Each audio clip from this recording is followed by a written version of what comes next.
Thorson mentions that technology should be used to help students solve problems and lead them to develop their own knowledge and understanding of materials. But with that comes many barriers, and they are both teacher related and resource related, in my opinion. With teachers, we're not given sufficient amount of time. That's always a big issue with teachers, is that we don't have enough planning time to make those technology lessons more effective and more meaningful for students. But I think a lot of the issue with teachers is that they're unsure of how to do that. They lack the effectiveness to bring in that meaning and that dimension of the technology lessons.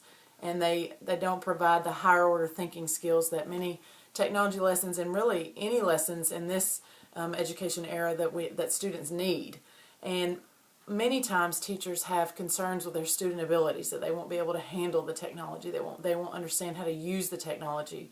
But we have to kind of push that to the side and realize the abilities that our students have and what we can lead them to develop, which I think is a main concern that I have with a lot of teachers that don't implement the technology.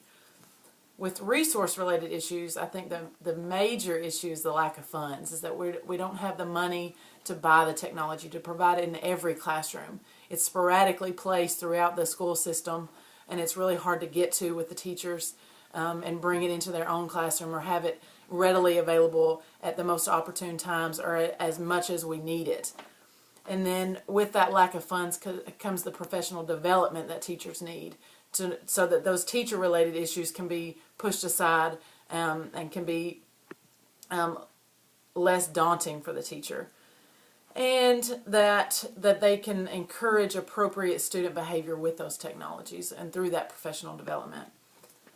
In 5 to 10 years, I hope that these barriers will be reduced through having the resources that are available, and that time will be allocated for appropriate integration for the teachers and for the students.